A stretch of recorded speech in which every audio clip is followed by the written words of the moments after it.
terminamos el estudio del libro del Levítico, que nos llevó un poco de tiempo, y verdaderamente es un libro hermoso, es un libro verdaderamente hermoso cuando se estudia dentro de la teología del pacto. Y hoy pues comenzamos con el libro de los números.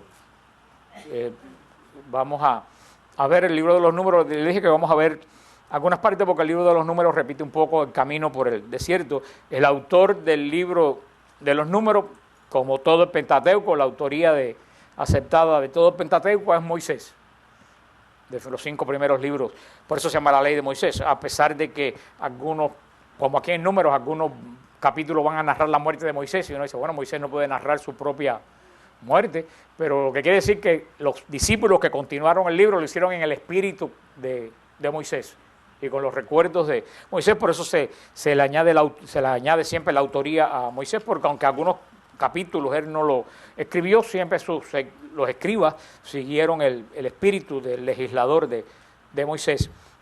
El nombre de Números viene derivado del censo de Israel. En Números, por primera vez, se va a hacer un censo de Israel. Recuérdense que las etapas de la revelación que vimos, originalmente Israel no existía. Algunas personas me dicen, ¿por qué Dios escogió al pueblo de Israel? Y yo le digo, Dios no escogió al pueblo de Israel, Dios hizo al pueblo de Israel. Son dos cosas diferentes. Dios los coge. Si hubiera habido un pueblo y dijera, bueno, de todos los pueblos ese es el que Israel no existía. Dios no lo hizo. ¿Dios qué cosa? De Israel, Dios no lo escogió, Dios lo hizo. ¿Qué cosa? ¿Cómo comenzó la historia de Israel? Con el llamado de Abraham. Originalmente, el pueblo de Dios, ¿de cuántas personas se formaba? De Abraham y de Sara. Después nació el hijo de la promesa, Isaac, y después Israel se convirtió ¿qué? En una familia. Cuando estaban los nietos, Jacob y Esaú. O sea que una persona, Dios llama a una persona, se convierte en una familia, y después, ¿en qué se convierte? En una tribu, cuando ya están los 12 hijos de Jacob, de Israel, y entran en Egipto ya no como una tribu, sino como un pueblo, con una muchedumbre de personas, ya pasados los cientos de años crecidos. Y cuando Israel como un pueblo entra en el Sinaí, cuando tiene el encuentro con Dios en el Sinaí, que sale del monte Sinaí, ya con la ley sale convertido ¿en qué? En una nación. O sea que ese es el camino. Un hombre, familia, tribu, pueblo, nación. ¿Qué es lo que convierte a Israel en nación? Cuando recibe la ley. Estados Unidos, cuando se convierte en nación, ¿qué es lo primero que escribe? La Constitución. Ahí nace Estados Unidos. Israel nace como nación cuando recibe la ley. Ya en el libro de Números, vimos que Levítico es las leyes de la santidad. En el libro de los Números vamos a ver que lo que va a primar, y viene el nombre, es que ya como es un pueblo se va a censar. O sea, que Dios quiere tener una relación, que Israel tenga una relación de quienes pertenecen al pueblo. Entonces en Números no va a hablar de pertenencia al pueblo de Dios. Recuérdate que el Levítico nos hablaba de ¿qué? De santificación. El Número nos va a hablar de pertenencia. Estos son los censados. Cuando se hace un censo, se apunta a quiénes pertenecen o quiénes viven en esa nación. Israel va a ser pertenecer al Señor. La lección central del libro de Génesis, y eso nos viene muy bien, es la incredulidad, aunque crean que no. La lección central del libro de Génesis es que la incredulidad hace que Israel no pueda entrar a la tierra prometida. Israel salió del Sinaí, camino de la tierra prometida. Los que hemos ido a Israel, hemos ido al Sinaí, ahora que acabamos de estar en noviembre en el Sinaí, estuvimos subiendo en el monte Sinaí, vimos que de Sinaí a Israel hay 7-8 horas en autobús. 7-8 horas lo que hay en autobús del Sinaí a Jerusalén. Cuando más 8-9 horas, si venimos a ver, hay unas 5 horas a Elat y 2 horas y pico a Jerusalén. Por eso vemos que 7-8 horas se convierten en ¿qué? En 40 años. Cuando uno ve la distancia, dice, pero ¿cómo es posible que se tardaron en caminar esos 40 años en una distancia tan pequeña? Y si vemos el mapa de Israel, y vamos a verlo en números, es que Israel fue caminando así, un momento llegó a la orilla de Moab, cerca de Israel, y volvió a bajar, y fue caminando, zigzagueando y haciendo círculos durante 40 años. Israel perdió el camino perdió el camino en el desierto. ¿Y por qué Israel perdió el camino en el desierto? Por la incredulidad y las quejas. A pesar de todos los prodigios que vio de Dios, siempre estaban con la queja. ¿Y qué cosa es la queja? Incredulidad. Pero cuando tú tienes fe, no hay queja. La queja es un signo de incredulidad. ¿Por qué? ¿Y por qué? ¿Y por qué? Y como siempre le digo a la gente, el Señor, por lo menos nunca en el Evangelio, Cristo contestó un por qué. Ni una pregunta. ¿Se acuerdan cuando Pedro le preguntó al Señor al final del Evangelio de San Juan, que Juan lo siguió atrás, dice, ¿y este qué? ¿Se acuerdan lo que le dijo Jesús? ¿Y a ti qué te importa? Tú sígueme. Dios no contesta, como dice Salvador Gómez, Dios no contesta por qué, Dios contesta para qué. Por eso en todo problema no podemos estar, ¿por qué me pasa esto a mí? Sino, ¿para qué? Porque ¿qué cosa es por qué? Una queja.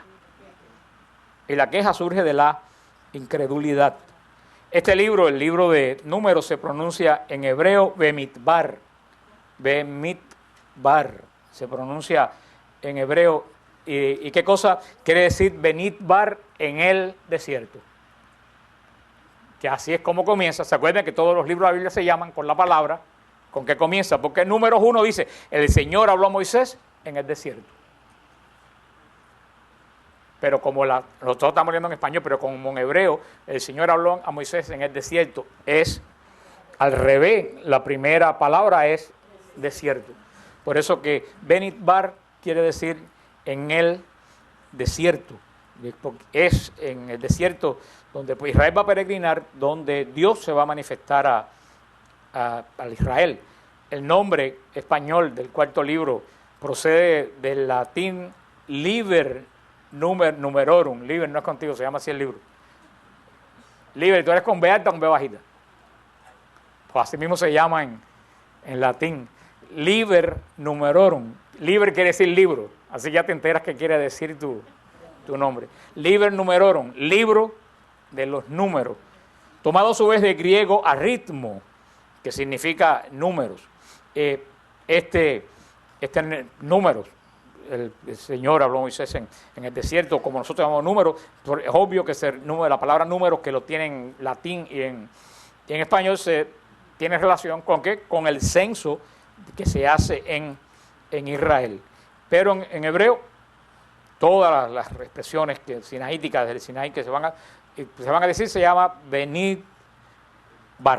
El número, el libro de números, que como lo vamos a hablar o mencionar comúnmente, es uno de los libros donde más se pone de relieve la personalidad y la obra de Moisés, que es el gran libertador, y no solo libertador, Moisés es el gran legislador. Moisés es el que va a legislar la ley, porque Dios se la va a dar y Moisés la va a legislar. Pero si hay un número, más que Deuteronomio, más que Levítico, más que Éxodo, que va a manifestar la personalidad y la obra de Moisés, es el libro de los números. Vamos aquí a ver un poco más de la personalidad de este hombre extraordinario que dice el Señor, como ese no se ha levantado otro profeta en Israel, hablando humanamente. Esta misión que Moisés recibe de Israel, que no solo es legislar a Israel, sino una tarea más difícil, que es organizar a Israel. Porque una cosa es hacer leyes y otra cosa es aplicarlas.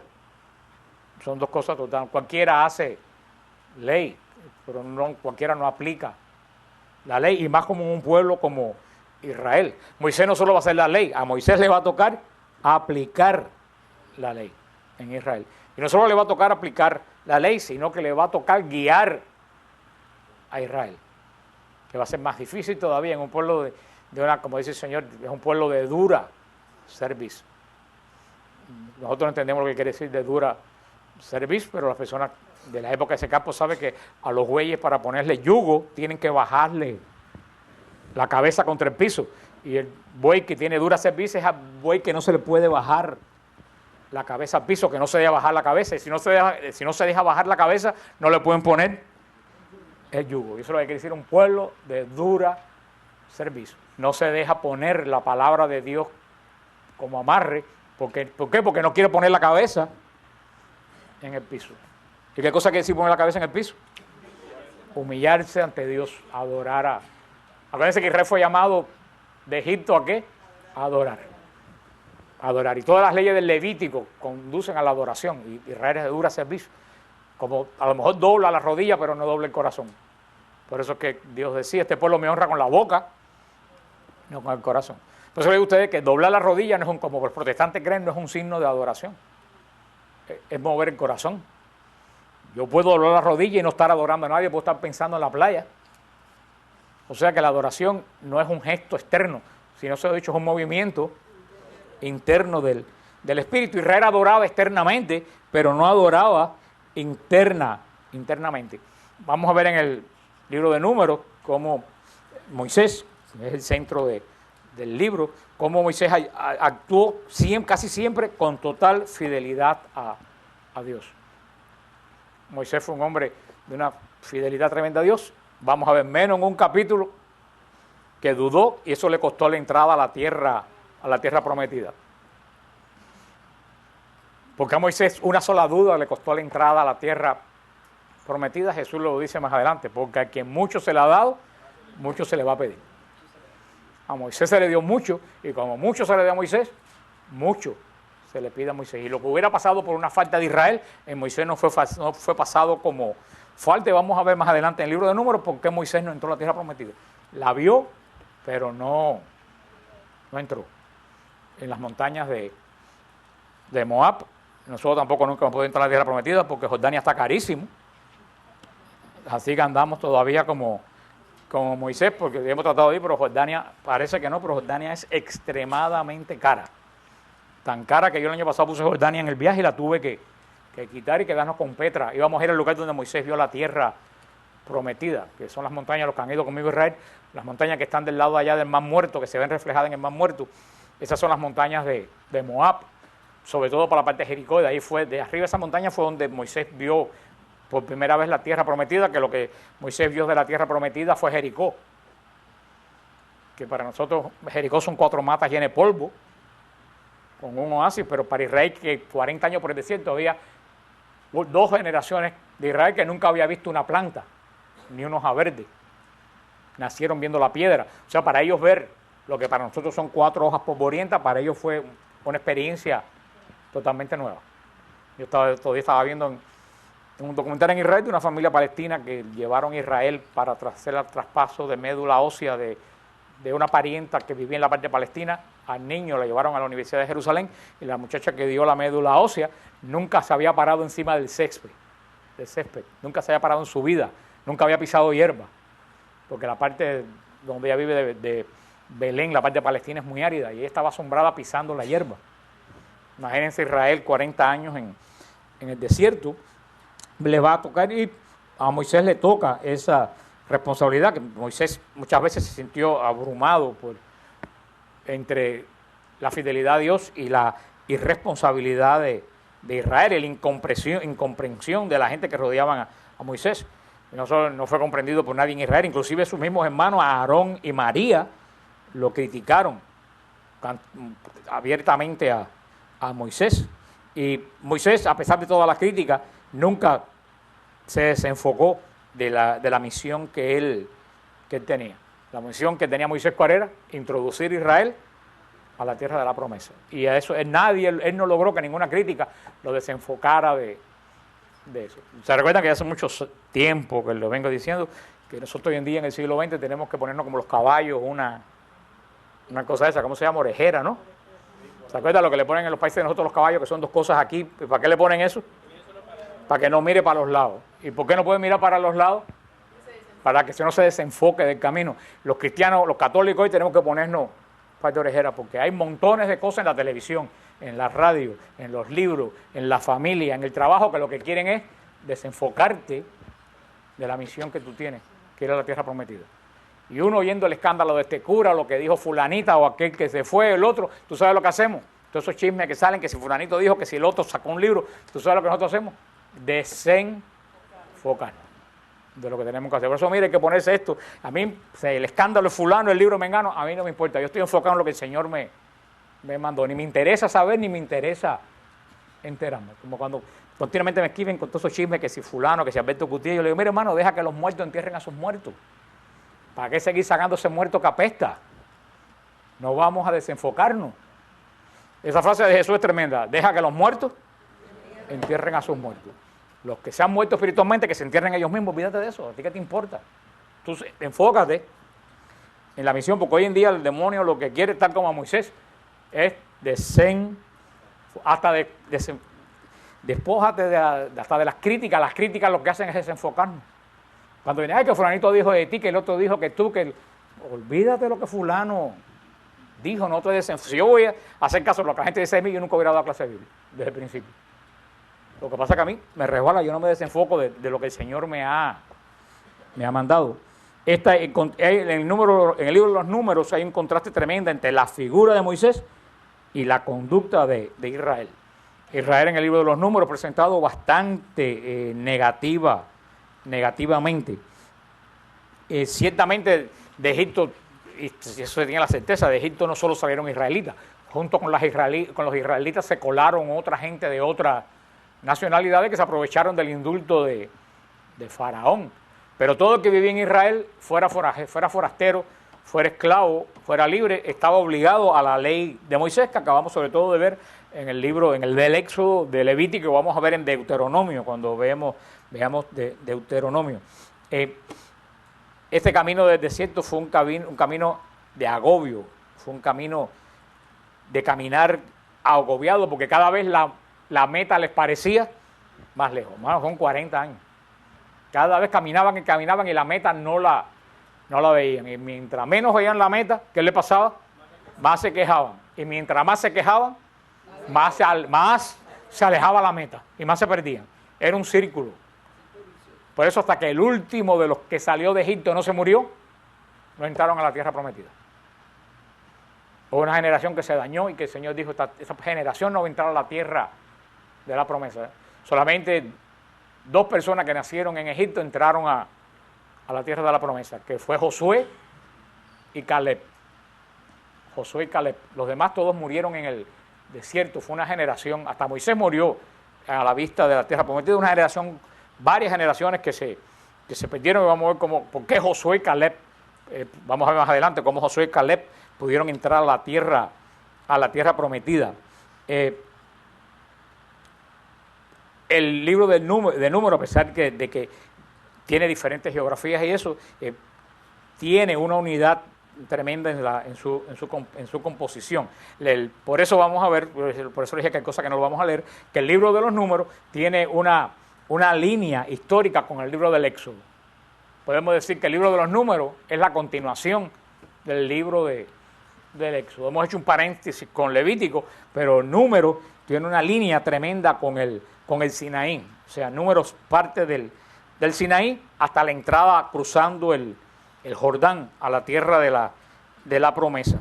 El esquema del libro de Números es la primera parte del capítulo 1 al 10 es la permanencia en el Sinaí. Del capítulo 1 al 10 es todo el tiempo que Israel permaneció en el desierto de Sinaí. Acuérdense que Sinaí es la montaña, pero acuérdense que en sí el nombre de la montaña no es el monte Sinaí. ¿Cuál es el nombre correcto de la montaña?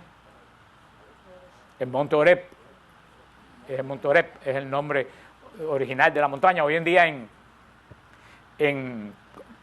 los árabes le dicen al monte, creo que Abu Musa, le dicen al monte, el monte de Moisés. Musa es Moisés, el monte de Moisés. La primera parte es la permanencia en el desierto del Sinaí, que si ustedes tienen una Biblia pueden ver, en todas las Biblias está el trazado de Israel en el desierto. La segunda parte es la marcha hasta el Moab, hasta la región de Moab. ¿Cuál es la región de Moab? Cercana a donde está Jordania hoy, donde están los montes que divide Israel. Varias veces estuvieron ellos en esa parte de ahí. Y la tercera parte es ya cruzando la montaña de Moab, la llanura de Moab. Para los que han ido a Israel, y por eso bueno Israel, acuérdense, hagan la composición del lugar, están esas montañas grandes que parecen de cartón, se ubican, que están más muertos abajo. Están esas montañas, ahí Israel cruza esas montañas, baja y todavía está en tierra de Moab, en el valle que va hasta el Jordán. todas esas montañas hasta que baja hasta la orilla de Jordán, todo eso es Moab. Ahora, Israel cuando cruza el Jordán, ya entra en la tierra prometida. La tierra prometida es del lado acá de Jordán, Moab es del lado allá de Jordán. Los que han ido a Israel pueden hacer la composición de... O sea, que es la permanencia en el Sinaí, la primera parte, la segunda parte, la larga marcha. Ellos estuvieron muchísimo tiempo perdidos en el Moab. Y la tercera es ya no en las montañas, sino en la llanura de Moab. El sentido teológico del libro de Números es que vemos cómo Dios guía a su pueblo. Ya desde que sale del Sinaí, el pueblo de Dios sale como una nación santa, ¿se acuerdan? Un pueblo apartado de Dios, y como una nación santa, Dios es Dios de ¿qué? De orden. Dios es Dios de vivo, por supuesto, como dice Lucas, pero Dios es Dios de orden. Y si este es el pueblo de Dios, Israel sale del Sinaí en un total orden. Cada tribu va, acuérdense que entraron al Sinaí, todo el mundo junto, todo el mundo mezclado con los animales. Cuando se levantan del Sinaí, ya salen, no salen cada cual por sus rumbos, sino salen estructurados en las tribus. Y cada vez que ellos van a acampar en un lugar, lo primero que se para es el arca.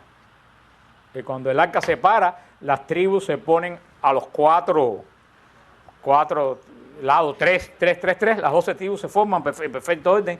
Algunas personas dicen en Israel, pero eso no está comprobado para nada, que el Maguen David es lo que nosotros decimos la estrella de David, que en Israel no se dice la estrella de David, eso se llama el escudo de David, no la estrella de David, se llama el escudo de David, pero se llama Maguen David, el escudo de David. Dicen algunos estudiosos, no lo puedo confirmar, que el Maguen David es la forma en que Israel se agrupaba alrededor del arca. Porque si ustedes cuentan, tiene 12 vértices. Aquí, 1, 2, 3, 4, 5, 6, tiene 12 vértices. Entonces dice que es la forma como Israel acampaba con el arca en el medio.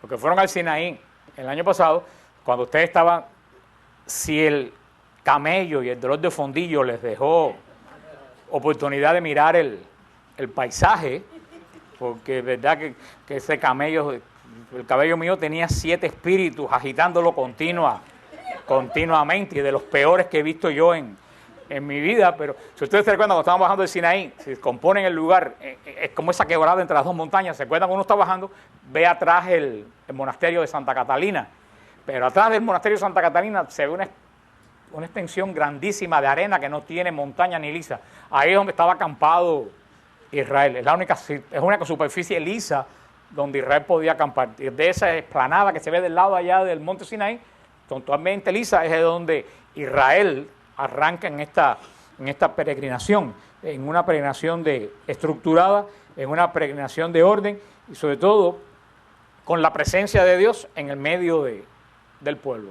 La presencia de Dios iba siempre en el medio del pueblo. Sobre el arca iba la gloria de Dios sobre el arca.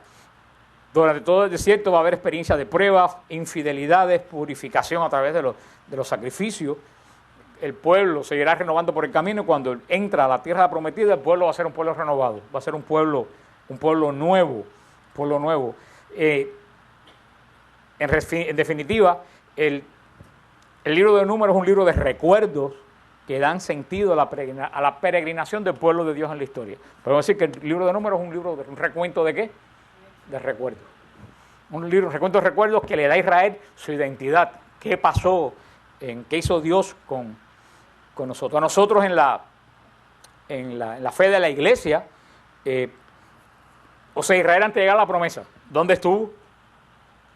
Pues ¿dónde caminó antes de entrar a la promesa Israel? En el desierto. Vemos en la iglesia Jesús antes de entrar a predicar el reino de Dios, ¿dónde estuvo? En el desierto también. ¿Qué sufrió Israel en el desierto? Pruebas, todo tipo de pruebas. ¿Qué sufrió Cristo en el desierto? Pruebas también. Con la diferencia que Israel sucumbió a las pruebas y Jesús venció a las pruebas. Pero el mismo espíritu que tentó a Jesús en el desierto es el mismo espíritu que tentó a Israel en el desierto, es el mismo espíritu que tentó a nuestros primeros padres en el paraíso. Por eso recuérdense que, ¿se acuerdan cuando hablamos en Levítico? La cabra de Azazel, ¿a dónde se echaba?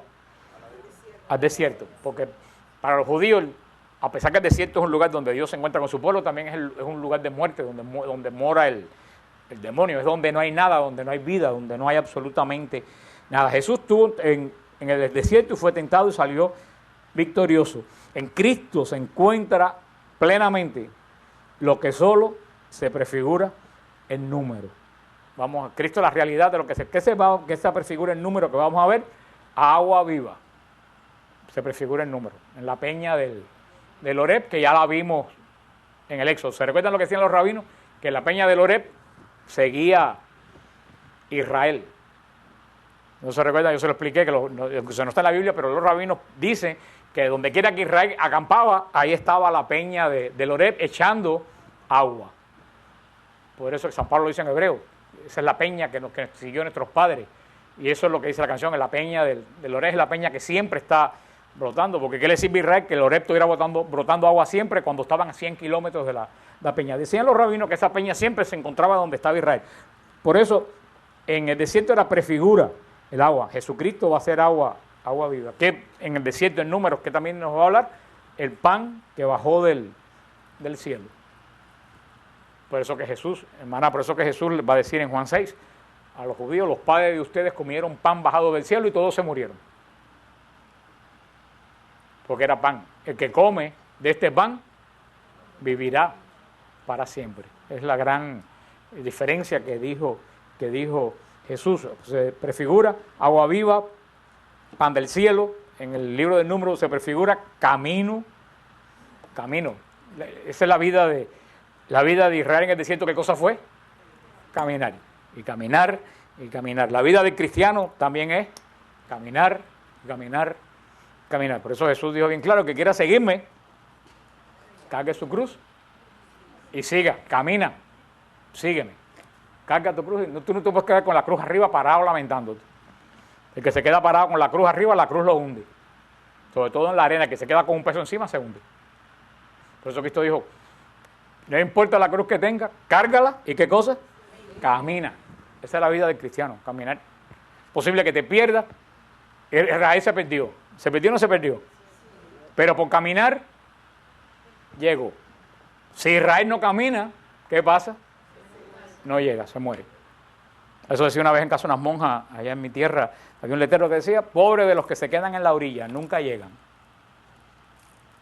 Y eso es cierto, solamente los que se lanzan al mar llegan a algún lugar. El que se queda en la orilla mirando al horizonte, jamás llega a ningún lugar. Hay muchos cristianos que se quedan en la orilla, que no se lanzan a caminar. El libro de los Números es un libro de camino. El libro de los Números es un libro que habla de salvación. Y por eso vamos a ver, y es importante, acuérdense que en el libro del Levítico vimos cómo se refleja en el Levítico: los sacramentos, la liturgia de la iglesia. El libro de los Números, Israel va a ser la prefigura de la iglesia. Así como los sacrificios del Levítico es la prefigura de ¿qué? De los sacramentos y del culto de la iglesia. El pueblo de Israel en el desierto es la prefigura de lo que más tarde va a ser la iglesia. Israel caminó por medio de un desierto. Nosotros, hermanos, hoy en día caminamos en medio de un desierto. ¿Qué cosa es el desierto? El lugar que cuando tú miras solamente ves sequedad, ves aridez. Y hoy en día, hermano, por donde quiera que tú miras, ¿qué es lo que tú ves? Sequedad, aridez.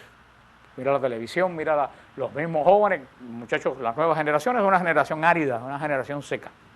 No saben ni siquiera comunicarse con uno, no saben ni conversar con uno. Nos rodea el trabajo, donde quiera encontramos este desierto, donde tú no encuentras a otra persona con comunicarte, parece que estás aislado. Eso es uno de los sentidos del desierto, el aislamiento. Y hoy en día la iglesia camina así, en medio de un lugar que nadie la comprende, que no entienden todo lo que dice la iglesia, todo lo que dice el Papa, lo interpretan de forma que no es de lo que se dijo ni es el sentido que se busca. Por eso Israel es prefigura de la iglesia en este caminar terreno de la iglesia. Así como Israel era un pueblo de Dios, una asamblea santa, un pueblo de sacerdotes, así mismo la iglesia. Y vemos que si la iglesia es la realización de lo que Israel en el desierto es prefigura. Tenemos que ver que Israel en el desierto tenía orden. Y tenía orden Israel en el desierto, ¿por qué? Porque tenía una cabeza que mandaba. ¿Quién mandaba? Moisés. Ningún pueblo puede caminar por el desierto si no tiene una cabeza que mande. Y vamos a ver en el número que cuando Moisés muere, se acabó el orden en Israel. ¿Tú sabes lo que hace Moisés? Mira, le impone las manos. ¿A quién? A Josué. Y pasa el mando de Moisés a Josué. Moisés no se quedó. Bueno, Moisés sí fue gran legislador, se murió, se acabó. No. ¿Sabes lo que quiere decir eso? Sucesión.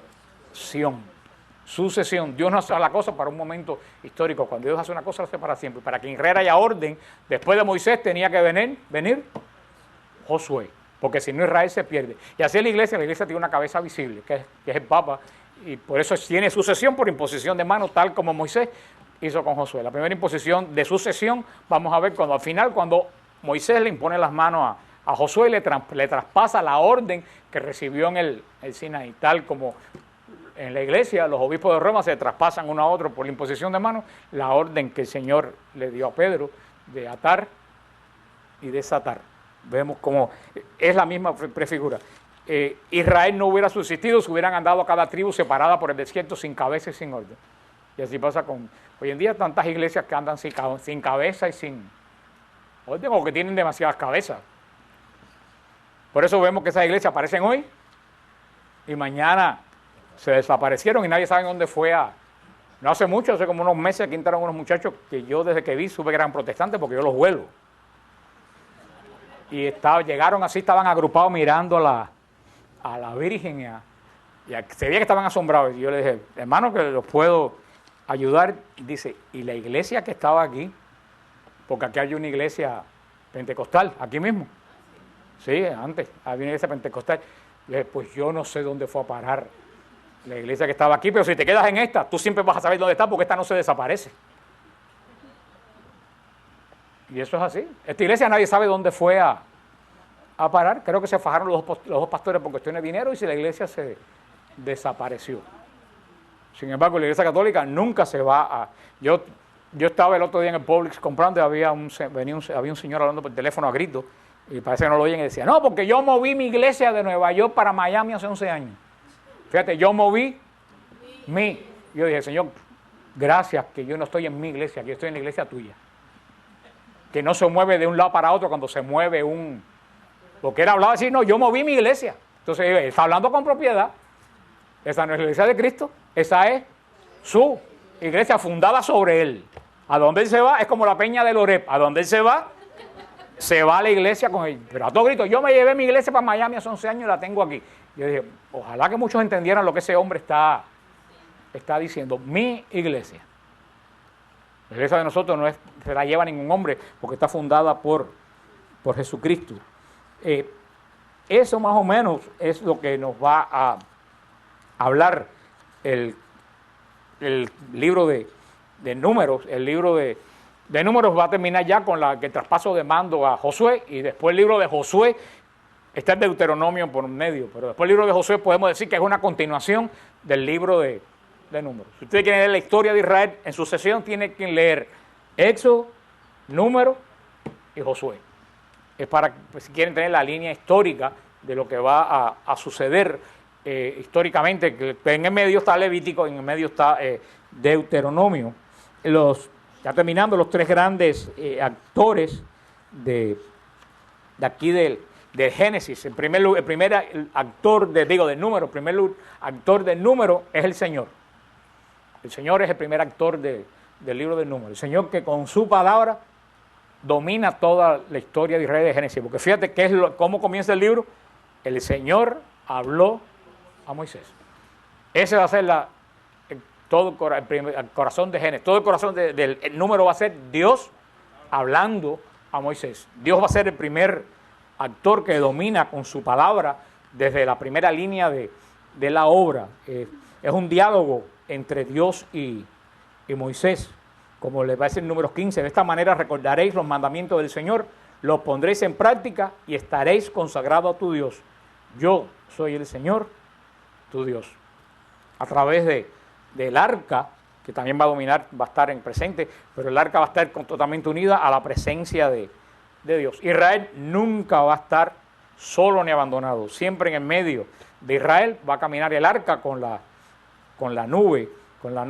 El otro personaje fundamental del Génesis, del número, sigo yo con Génesis, del número es Moisés, siervo de Dios, como lo llama número 12:8, el siervo. O sea que el primer actor principal de Génesis, ¿quién es? El Señor. El segundo, Moisés. Moisés actuando de mediador entre Dios y el pueblo.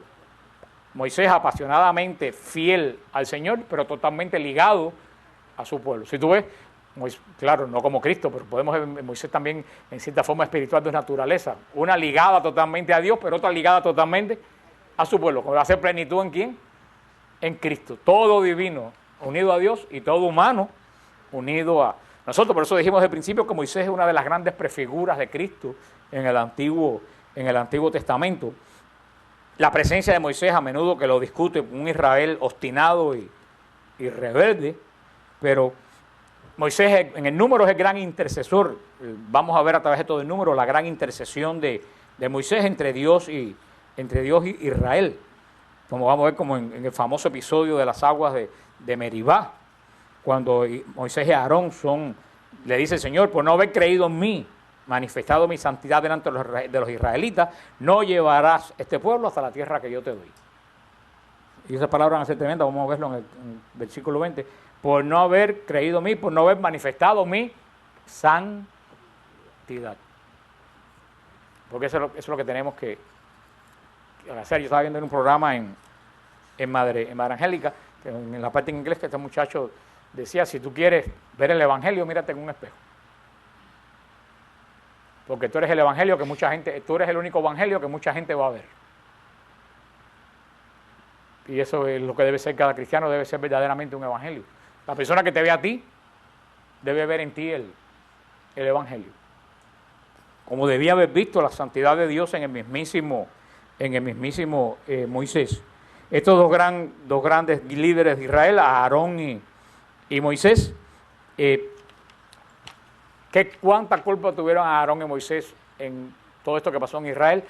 A lo mejor no lo vamos a saber porque cuando se escribió Números, la tradición sacerdotal trató sobre Aarón como de tirar una capa. No decir nada malo, ni tampoco decir nada bueno. A Aarón lo trataron de la casta sacerdotal descendiente de Aarón, trataron de tirarle un paño por encima a Israel. ¿Y cuál de ustedes creen que es el tercer actor? El primer actor es el Señor, el segundo actor es Moisés. ¿Cuál de ustedes creen que es el tercer actor? El pueblo. El pueblo es el tercer actor del libro de Números. O sea, el Señor, Moisés y el pueblo. Un pueblo extremadamente difícil, un pueblo extremadamente rebelde, un pueblo terco, un pueblo extremadamente terco y un pueblo extremadamente obstinado. O sea, esa es la característica de Israel hasta el día de hoy, pasando por la época de Cristo. Un pueblo, diríamos, con la cabeza. Por eso acaba de decir el profeta Isaías, ya no me queda un lugar donde darte un golpe, que no tengas un morado de los golpes que yo te he dado. Y sin embargo, no acabas de doblar la cabeza. O sea, un pueblo extremadamente obstinado. Y tenemos que ver, igual que el primer hombre. El primer hombre fue rebelde porque lo tentó el maligno. El primer pueblo es rebelde porque lo tentó también el mismo que tentó al primer hombre. Por eso dijo el demonio, si el primer hombre cayó, el primer pueblo va a caer también. Va a caer también. Y así pensó con el tercer hombre, el hombre perfecto que es Cristo, con el tercer pueblo que es la iglesia. Dios estaba a caer, pero lo que se olvidó es que nosotros tenemos una promesa que no la tiene Israel. Las puertas del infierno no prevalecerán. Así que esa batalla de él está perdida, totalmente con nosotros.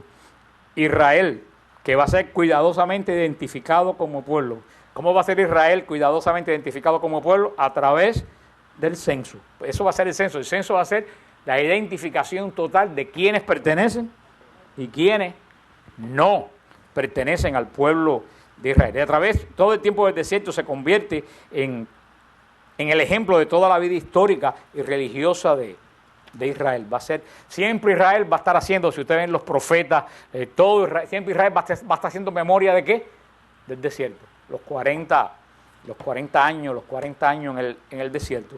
El desierto, en el libro del Número, más que un es un tiempo, más que un lugar, el desierto más que un lugar, más que un espacio, es el tiempo en el cual Israel manifiesta su identidad y Dios se le revela a Israel. O sea, cuando se dice desierto en Israel, lo hemos hablado un montón de veces, no se refiere al lugar lleno de arena o de piedra que Israel caminó. Cuando se dice desierto en Israel no se refiere al lugar, se refiere al tiempo que Israel vivió. Porque nosotros vamos a pensar cuando se dice en el desierto, tú vas a decir, bueno, la extensión de piedra de Sinaí. No, siempre que se habla de desierto en la Biblia no es un lugar geográfico, es el tiempo en que Israel vivió.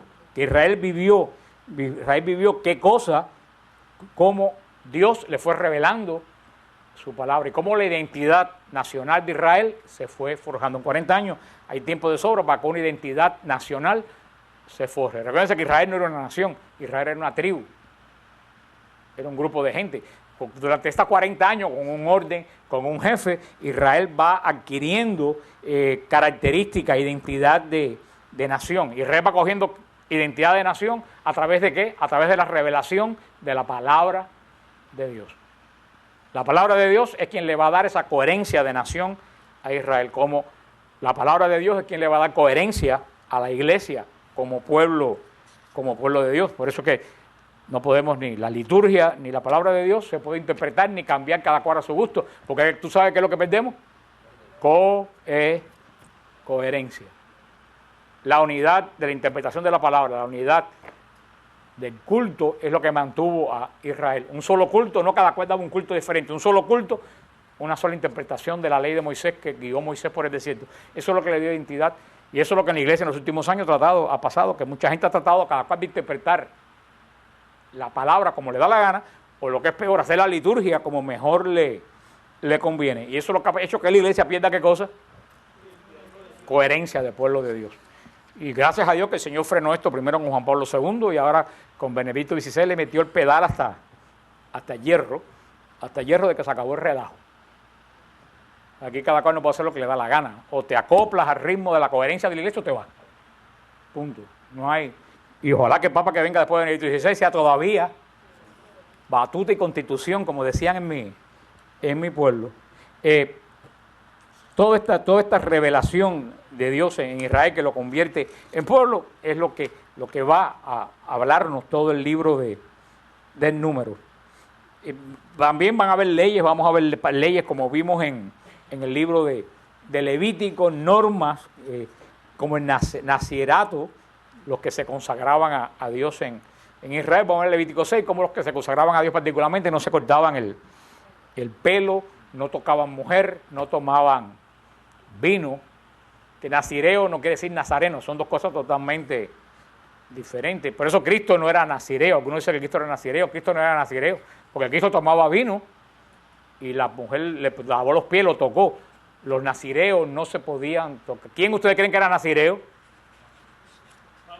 Juan Bautista era nazireo. Todas las características de Juan Bautista de nazireo. No se cortaba el pelo, no te dejaba que ninguna mujer se le acercara, no tomaba vino. Vamos a ver esa ley de nacirato, lo vamos a ver en el libro de Números. Vamos a ver también del sacerdocio, vamos a ver los grandes símbolos en el libro de los Números. El libro de Números está lleno de símbolos. Aquí va a aparecer la famosa serpiente de bronce. Vamos a hablar de la serpiente de bronce en el desierto, que Dios mandó hacer una serpiente. Va a aparecer, el libro de los Números está lleno de símbolos que vienen de lo que ya vimos en Levítico, de que Dios quería un culto, que a pesar que es un culto espiritual, quería que ese culto espiritual se simbolizara por cosas que se vieran, que más tarde el Evangelio de Juan va a tomar esta espiritualidad. Esto es en resumen el libro de Números que vamos a empezar a leer la semana que viene. Los capítulos que no hemos leído en Éxodo, vamos a leerlo, vamos a ver un poco, vamos a hacer un poco más rápida la lectura del libro de Números, porque vamos a leerlo solamente añadiendo lo que nos faltó de leer en Éxodo para poder hacer la línea de historia con Israel. Eso es más o menos lo que simboliza el libro de Números. Acuérdense que el libro de Números, el sentido principal del libro de Números es pertenencia. La pertenencia al pueblo, por eso que se censa. Tú solamente, cuando tú sabes lo que tú tienes en tu casa, cuando tú conoces cada una de las cosas que tú tienes en tu casa. Dios, con el censo, va a querer conocer cada uno de los que forman el pueblo de Israel, y por eso que tiene el libro viene el libro de número, como se llama en israelita, en el libro de en el desierto.